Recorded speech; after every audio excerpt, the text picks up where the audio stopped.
아니 저 사람들은 왜 저렇게 줄 서 있는 거야? 여기 프랑스의 한 식당 앞. 아직 식당 오픈 전인데도 많은 프랑스인들이 줄을 서서 기다리고 있습니다. 그리고 오늘의 주인공인 한 여성도 아이와 손을 잡고 가게 오픈을 목이 빠져라 기다리고 있는데요. 과연 어떤 사연인지 한번 알아보겠습니다. 안녕하세요.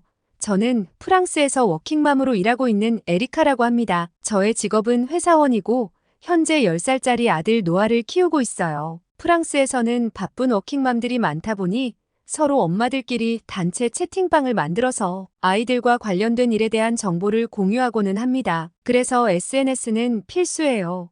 각자 SNS에 아이들과 나눈 추억들을 많이 게시하는데 그것이 다음에 아이와 여행을 갈 때, 아이가 필요한 물건을 살 때 많은 도움이 되거든요. 제가 오늘 여러분께 들려드릴 사연은 여태 알지 못했던 한국이라는 나라에 대한 이야기예요. 한국에 대해 말하려면 우선 프랑스 워킹맘들 사이에서 유명한 아브릴 자핀이라는 사람에 대해 말을 좀 해야 할 것 같은데요. 그녀가 올린 게시물이 지금 워킹맘들 사이에서는 핫한 트렌드거든요. 그녀의 직업은 소아과 의사로 아이들이 아플 때 어떻게 대처해야 하는지 SNS에 올리면서 유명해졌어요. 저도 그녀가 올린 정보 덕에 아이 키우면서 많은 도움이 되었죠. 그리고 그녀는 저와 같은 워킹맘인데도 불구하고 아이들에게 얼마나 잘하는지 몰라요. 매주 아이들과 여행을 가고 애들 옷도 잘 입혀서 워킹맘들 사이에서는 따라하고 싶은 롤 모델이 되고 말았습니다. 그러던 어느 날이었어요. 그날 저는 출근해서 한참 일을 하다가 점심시간에 밥을 먹으면서 어김없이 그녀의 SNS를 들여다보고 있었어요. 그런데 그녀가 가족여행을 한국으로 갔더라고요. 그동안 저는 한국에 대해서 BTS나 기생충 영화만 알고 있지 자세히는 몰랐어요. 그녀의 게시물에는 한국에서 먹은 시장 음식, 한복을 입고 경복궁에서 찍은 사진, 아이들과 놀이공원에 간 사진 등 한국에서의 모든 순간들이 기록되어 있더라고요. 그리고 게시물들은 폭발적인 반응을 불러일으키고 있었습니다. 사람들이 댓글로 저 장소는 어디냐, 음식의 맛은 어떠냐, 사진 하나하나마다 댓글이 수백 개가 달리며 궁금해했고 저도 덩달아 궁금해지더라고요. 곰곰이 생각해보니 저와 같이 일하는 젊은 동료들도 한국의 K-팝에 열광해서 한국 여행을 다녀오는 경우가 많았어요. 특히 사라라는 친구는 BTS의 콘서트가 있을 때마다 휴가를 써서 한국에 직접 다녀왔죠. 사라가 올린 한국 포스팅도 굉장히 인기가 많았어요. 특히 요즘 젊은 사람들은 한국에 가서 BTS가 자주 방문한 식당이나 뮤직비디오 촬영 장소를 여행해서 영상을 올리는 경우가 많더라고요. 저는 이러한 것들이 K-팝 팬들 사이에서만 인기를 끈다고 생각했는데 아브릴 자피니의 게시물을 보니 지금 한국의 모든 것들이 프랑스 사람들에게 호기심을 불러일으키는 것 같습니다. 저는 솔직히 이해가 가지는 않아요.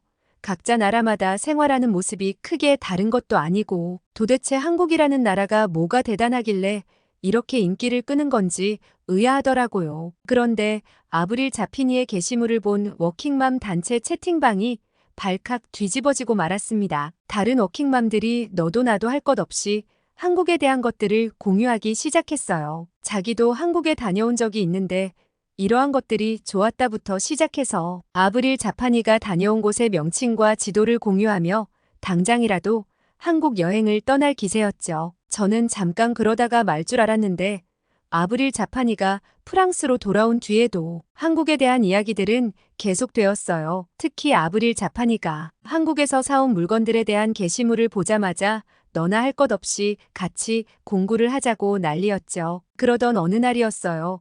출근해서 일을 하고 있는데 단체 채팅방의 알림이 계속해서 울리기 시작했습니다. 혹시 무슨 중요한 정보가 있나 싶어 바로 살펴보았죠. 그랬더니 화두의 중심에는 한국 분식집이 있었어요. 요즘 프랑스 파리의 한국 분식집이 너무 유명하고 오픈 전에 수많은 사람들이 미리 가서 줄을 서 있다고요. 그러자 단체 채팅방에서 왕리가 자긴 이미 다녀왔는데 너무 맛있었다고 자랑스럽게 말하는 거예요.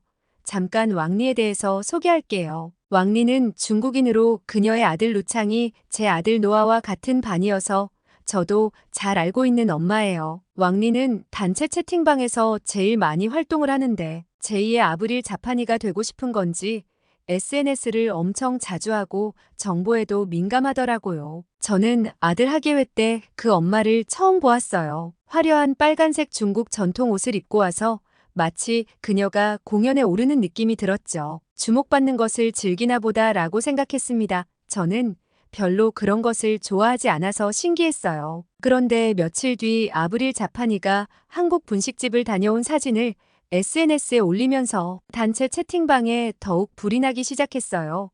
그곳에 다녀온 것을 인증하는 워킹맘들이 늘어났죠. 저는 그래도 딱히 갈 필요성은 못 느꼈던 것 같아요. 사진을 보는데 왠지 먹어보지 않은 음식이어서 선뜻 먹고 싶은 생각이 안 들었죠. 그런데 이랬던 제가 주말에 아들과 함께 당장 한국 분식집을 찾아가게 됩니다. 그 일화를 말씀드릴게요. 그날은 평소와 다름없이 일하고 퇴근한 날이었어요. 퇴근 후에 집에 갔더니 아들이 저녁을 안 먹겠다며 화가 나 있는 거예요. 도대체 무슨 일이냐고 계속 체근했더니 오늘 학교에서 친구 루창이와 있었던 일을 말해주더군요. 노아는 학교 운동장에서 친구들과 놀고 있었는데 그때 루창이가 다가와 흥분된 목소리로 말을 걸었다네요. 어제 한국 분식집에 다녀왔어. 정말 맛있더라. 노아는 호기심이 생겨서 한국의 분식이 뭔지 바로 물었고 루창이는 으스대며 대답했습니다. 모르는 거야? 떡볶이, 김밥 같은 거야. 넌 한 번도 안 가봤지? 노아는 솔직히 안 가봤다고 대답했습니다. 그러자 루창이의 얼굴에 비웃음이 번졌죠. 너 정말 아무것도 모르는구나. 한국 음식은 요즘 파리에서 엄청 유행이야. 넌 뒤처진 거야. 노아는 크게 당황했습니다. 뺨이 붉어졌고 가슴속에서 분노가 끓어올랐죠. 그게 뭐가 중요해? 나도 다른 맛있는 음식 많이 먹어봤어. 하지만 루창이는 계속해서 노아를 놀렸습니다. 에이, 넌 그냥 촌스러운 거야. 그 음식을 모르는 애는 없어. 노아는 참을 수 없었죠. 그만해. 내가 뭘 안다고 그래? 넌 그냥 자랑하고 싶은 거잖아. 노아는 화가 나서 울음을 참기 어려웠고 말다툼은 선생님이 와서 말린 뒤에야 끝났다고 하더라고요. 노아는 그로 인해 느낀 분노와 수치심에 대해 이야기했습니다. 저는 노아의 이야기를 주의 깊게 들었어요. 그리고 아이의 머리를 쓰다듬으며 말했죠. 노아, 내 감정을 엄마는 이해해. 누군가가 경험해보지 못한 것을 가지고 놀리는 건 좋지 않아. 루창이도 그런 걸 알아야 해. 노아는 고개를 끄덕였습니다. 그런데 엄마, 나도 한국 음식을 먹어보고 싶어요. 저는 미소 지었습니다. 그래, 이번 주말에 우리도 한국 분식집에 가보는 게 어때? 새로운 음식을 경험해보자. 노아의 눈이 반짝였습니다. 저는 그리고 덧붙였습니다. 노아, 다음에 루창이를 만나면 내가 먼저 화해를 청해보는 게 어떨까? 서로의 경험을 나누는 건 친구가 되는 좋은 방법이 될 수 있어. 노아는 잠시 생각하더니 고개를 끄덕였죠. 알겠어요. 엄마, 내일 루창이에게 사과하고 우리가 한국 음식을 먹으러 간다고 말할게요. 저는 노아를 꼭 안아주었습니다. 사실 아이에게 말은 그렇게 했어도 우리 아이가 놀림을 받고 온 것에 대해 화가 나고 속이 탔습니다. 새로운 경험을 못 해보았다고 놀림의 대상이 되는 것은 엄연히 잘못된 일이었죠. 드디어 약속한 주말이 되었습니다. 저는 아브릴 자파니가 다녀온 한국 분식집으로 향했어요. 그 분식집은 파리의 한인타운에 있어서 거리에는 한국 간판들이 질비했고 한국 음악이 은은히 흘러나왔습니다. 또한 한국어로 쓰여 있는 간판들이 많았는데 같은 문구여도 영어로 또 쓰여 있어 찾아가는 것이 어렵지 않았어요. 그리고 식당에 도착한 저는 경악을 금할 수가 없었습니다. 너무나 많은 사람들이 이른 아침임에도 불구하고 길게 줄을 서 있었어요. 그동안 내가 유행에 너무 무심했던 것 아닌가 하는 생각에 저를 반성하게 되더라고요. 도대체 이렇게 많은 프랑스인들을 발걸음하게 만드는 한국 음식의 매력은 뭔지 궁금증이 마구 샘솟았어요. 줄을 기다리는 대기 시간이 꽤 있어서 앞에 친구분과 함께 온 여자분에게 질문을 했습니다. 어떻게 여기를 오게 되었는지 물어보니까 그녀는 처음에는 직장 동료 소개로 왔는데 한번 맛보고 나니 자꾸 떠올라서 친구들과 매주 오고 있고 특히 핫도그가 정말 맛있다며 꼭 먹어보라고 하더군요. 그러자 뒤에 서 있던 50대 남성분은 한국식 치킨을 한번 먹어보라고 추천해 주었어요. 자신의 아들이 한국의 치킨에 빠져서 매주 와서 포장해 간다고 했습니다. 저와 노아는 매우 기대하며 무슨 음식을 먹을지 의견을 주고받고 있었어요. 그때 갑자기 누군가가 우리 앞으로 끼어들었습니다. 노아가 놀란 목소리로 말했어요. 루창? 저는 눈을 크게 뜨고 바라보았습니다. 워킹맘 왕리와 아들 루창이 우리 앞에 서 있던 것이었죠. 아, 노아구나. 너도 여기 왔어? 루창이 무심한 듯 말했습니다. 왕리는 우리를 힐끗 보더니 아무 말 없이 앞을 보았어요. 저는 당황했습니다. 새치기는 어느 문화에서나 예의 바르지 못한 행동인데 아무렇지 않은 뻔뻔한 모습에 기가 찰 정도였죠.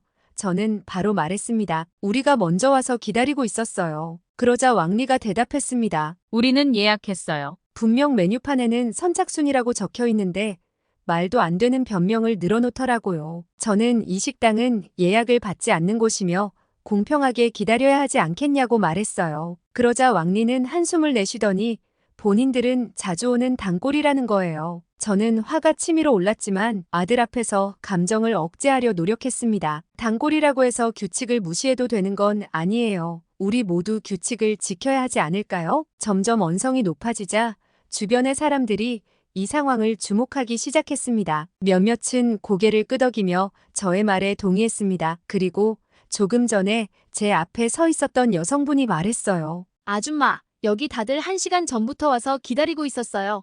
이렇게 마음대로 행동하시면 안 되죠. 그러자 왕리는 당황한 기색이 역력했습니다. 잠시 망설이더니 마지못해 뒤로 물러났어요. 저는 안도의 숨을 내쉬었습니다.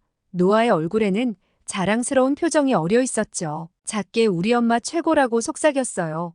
저는 노아에게 항상 사람은 명시된 규칙을 지켜야 하며 만약 자신의 권리가 침범당했을 때에는 목소리를 내야 할 때가 있다고 설명했습니다. 오랜 기다림 끝에 마침내 저희의 차례가 되었습니다. 드디어 분식집에 들어갔을 때 저는 먼저 풍겨져 나오는 냄새에 매료되고 말았어요. 여태껏 프랑스 음식에서는 맡을 수 없었던 코끝을 자극하는 맛있는 냄새가 저를 홀렸죠. 그리고 특히 사람들이 먹고 있는 빨간색 떡볶이가 눈에 띄었어요. 자리에 앉아 메뉴를 천천히 살펴보았습니다. 김밥, 떡볶이, 치킨, 핫도그, 라면 등 많은 메뉴들이 있었어요. 하지만 가격표를 보고 생각보다 비싼 가격에 놀랐습니다. 그래도 사람들은 전혀 신경 쓰지 않는 듯 했어요. 왁자지껄 떠들고 있는 옆 테이블을 보니 치킨에다가 술을 마시고 있더라고요. 저는 그들에게 물어봤어요.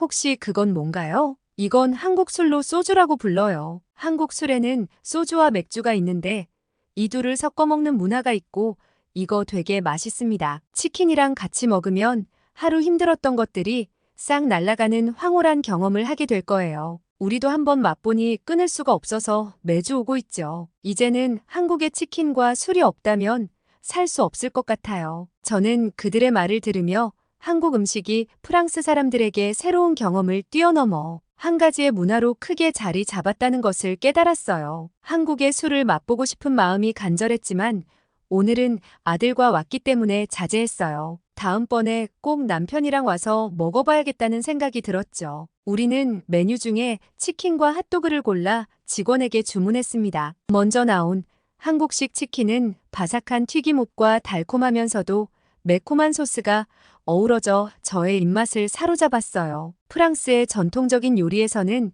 찾아볼 수 없는 이 독특한 맛의 조화에 저는 깊은 인상을 받았습니다. 아들을 위해 매주 포장해 간다는 남성분의 말씀처럼 한번 맛보고 나니 완전히 중독되었어요. 일주일에 한 번은 꼭 먹어야 하는 음식이었죠. 노아 역시 처음 접하는 새로운 맛에 흥분을 감추지 못했어요. 게다가 이어서 나온 핫도그는 저의 예상을 완전히 뒤엎었죠. 프랑스식 핫도그와는 달리 한국식 핫도그는 두꺼운 빵 반죽으로 소시지를 감싸고 튀겨낸 후 다양한 토핑을 얹어 제공되었습니다. 이 독특한 조리법과 맛의 조합은 저에게 새로운 미식 경험을 선사했어요. 한국식 음식을 즐기는 동안 저는 이 경험이 단순히 맛있는 음식을 먹는 것 이상의 의미가 있다고 느꼈습니다. 다른 문화의 음식을 접하고 이해하는 것이 얼마나 중요한지 깨달았어요. 또한 노아와 함께 이 새로운 경험을 공유함으로써 모자 간의 유대감도 더욱 깊어졌죠. 이번 경험을 통해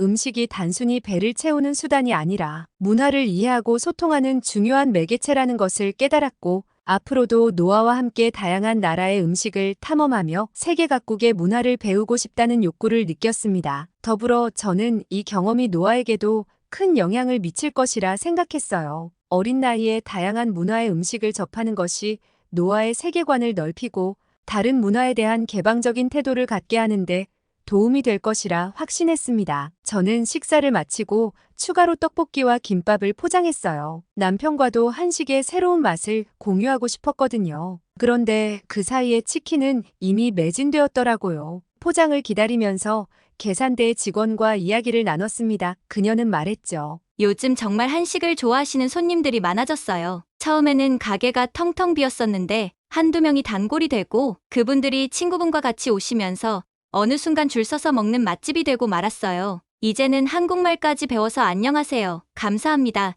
인사를 하시는 분들도 많으세요. 저는 한국의 문화가 얼마나 프랑스 사회의 일상처럼 스며들었는지 실감할 수 있었습니다. 이것은 단순히 지나쳐가는 것이 아닌 새로운 라이프 스타일로 자리매김하고 있는 중이었습니다. 집에 도착해서 포장해온 떡볶이와 김밥을 먹어보았어요. 남편은 떡볶이를 한 입 맛보더니 매콤하고 달달한 맛이 중독성 있고 맛있다며 즐거워하더라고요. 저는 김밥이 매우 영양가 있고 좋은 음식이라는 생각이 들었어요. 야채가 한가득 들어있어 건강에도 좋고 맛도 있더라고요. 노아는 우리 가족 다 같이 다음 주에 그 분식집을 또 가자며 방방 뛰었습니다. 저는 이번 방문이 단순한 식사 이상의 새로운 문화에 대한 탐험이자 아들과의 소중한 추억을 만드는 시간이었다는 생각이 들었어요. 그리고 그날 밤 아브릴 자파니의 SNS를 다시 살펴보았죠. 그녀가 한국에서 경험한 사진들이 새롭게 다가오더라고요. 그녀의 SNS가 인기 있는 이유를 알았어요. 그녀는 자녀들이 새로운 경험을 마음껏 할 수 있게 무한정으로 제공해주는 멋진 엄마이더라고요. 저도 아들 노아를 위해